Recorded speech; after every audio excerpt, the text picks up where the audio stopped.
तो ये चैप्टर 3 है हमारा नेक्स्ट, फाइबर टू फैब्रिक्स, रेशो से वस्त्र तक। तो ये चैप्टर जो है कंटिन्यूएशन है हमारा, जो क्लास 6 एनसीईआरटी में हमने पढ़ा था फाइबर टू फैब्रिक में। उसमें हमने किसके बारे में पढ़ा था? उसमें हमने कॉटन और जूट के बारे में पढ़ा था। यहाँ पे हम पढ़ने वाले हैं ऊन और रेशम के बारे में। ठीक है, आगे हम जैसे बढ़ेंगे तो हम और ज़्यादा पढ़ेंगे। हम फिर आर्टिफिशियल जो है वो सारे नेचुरल फाइबर्स हो गया, अब आर्टिफिशियल फाइबर्स हम पढ़ेंगे। तो इस क्लास में सिर्फ ये दो हैं।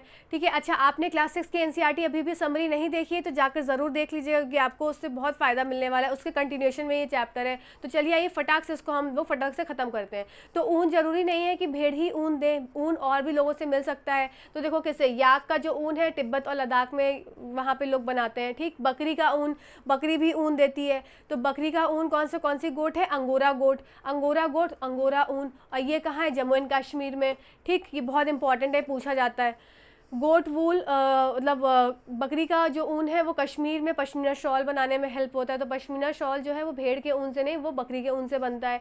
ठीक, वूल लामा और एल्पैका ये साउथ अमेरिका में यूज़ होता है। ठीक, फिर कैमल का भी ऊन देता है, कैमल भी ऊन निकालता है। ठीक, अब प्रोसेसिंग फाइबर इनटू वूल मतलब संसाधित करना रेशों को ऊन में कैसे होगा? देखो ये प्रोसेस है पूरा, ये प्रोसेस को आपको ना स्टेप्स याद होने चाहिए सिर्फ। Shearing, scouring, sorting, burring, dyeing, rolling. सबसे पहले शेयरिंग करना, ठीक है, फिर स्काउरिंग करना, फिर सॉर्टिंग, ब्लरिंग। अब देखो शेयरिंग मतलब ऊन की कटाई, भेड़ से या ऊँट से या बकरी से ऊन की कटाई करना। तो उसमें थिन लेयर ऑफ स्किन भी आ जाती है साथ में। ठीक है, उससे कोई प्रॉब्लम नहीं होती है उनको। जैसे लोग शेव करते हैं ना, तो वैसे उनका भी वो शेविंग ही है एक तरह से, शेयरिंग।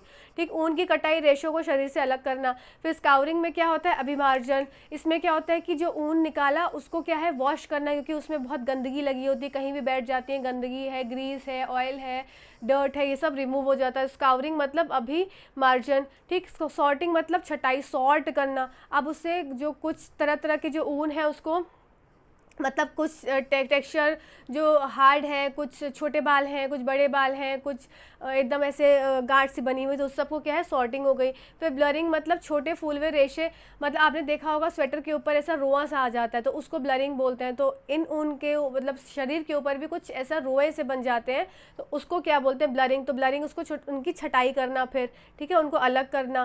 फिर नेक्स्ट क्या है? अब सब कुछ हो गया, साफ़ सुथरा हो गया ऊन, अब उसको रंगाई करना, उसकी रंग बनाना, उसमें रंग ऐड करना, अलग से कलर ऐड करना। ठीक है, डाइंग हो गया। फिर रोलिंग मतलब अब ऊन तैयार हो गया, कलर भी हो गया, सब कुछ हो गया, अब उसको रोल करना, किसमें?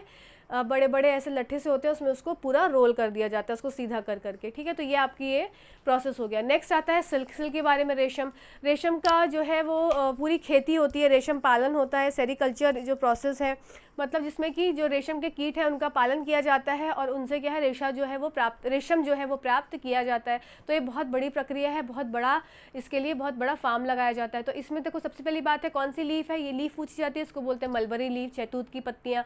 शहतूत की पत्तियों पे ये कैटरपिलर आके अपने सारे कारनामे दिखाता है। ठीक, दूसरी बात है इस कैटरपिलर का नाम क्या है? बॉम्बेक्स मोरी, ये आपको नाम पता होना चाहिए एग्जाम पॉइंट ऑफ व्यू से।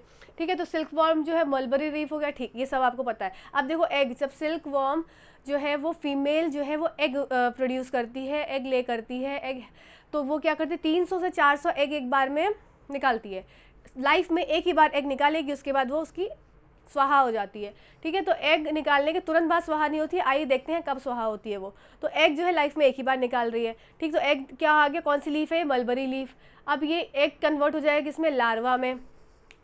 ठीक, लार्वा जो है सिल्क, मतलब ये एक तरह का सिल्क वॉर्म आ गया लार्वा। तो ये सिल्क वॉर्म जब मैच्योर हो जाएगा तो कन्वर्ट हो जाएगा किसमें? कुकून। कुकून वो स्टेज होती है जहाँ पर सिल्क वॉर्म जो है, जो कैटरपिलर, जो सिल्क वॉर्म है, सॉरी, जो सिल्क वॉर्म है वो क्या करेगा? अपने सलाइवा को सेक्रीट करेगा और उससे कुछ कुछ पदार्थ निकालेगा। उस पदार्थ को निकालने से जब हवा के कांटेक्ट में वो पदार्थ आ जाता है तो वो सफ़ेद रंग के सिल्क में कन्वर्ट हो जाता है और उससे क्या है? उसके अंदर, ये तो क्या हो गया? वॉर्म है, अंदर कीड़ा है, उसके बाहर वो है कुकून सा बना लेता है, उसी से वो पूरा मतलब वो वाइट जो रेशम है उसके चारों ओर पूरा ऐसा जाली नुमा बन जाता है। तो आपने देखा होगा मकड़ी का जाला, जैसे कोई मकड़ी अंदर रहती है, ऊपर से वाइट सा ऐसा बना लेती है, तो उसी तरह से ये भी बनाते हैं।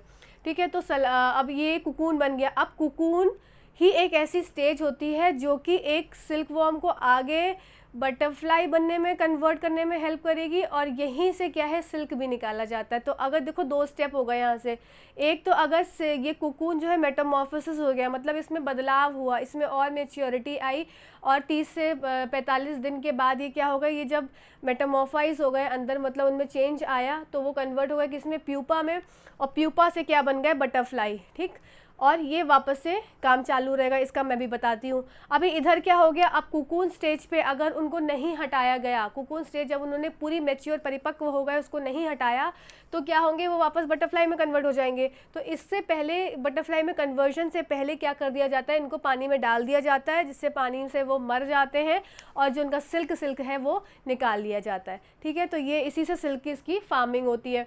नेक्स्ट बात आती है मेटामॉर्फोसिस, जो मैंने बताया। अब ये बटरफ्लाई बन गई, अब ये फिर से फीमेल बटरफ्लाई एक मेल बटरफ्लाई को खोजेगी फॉर रिप्रोडक्शन। ठीक है, तो फिर से वो एग लेगी। अब मतलब उसका देखो, एक बार उसने एग दिया और वापस से प्रोसेस किया, और फिर वो मर जाएगी। तो मतलब लाइफ में इसका एग जो है वो एक ही बार निकला। ठीक, तो ये चैप्टर खत्म होता है। चलिए आइए नेक्स्ट देखते हैं।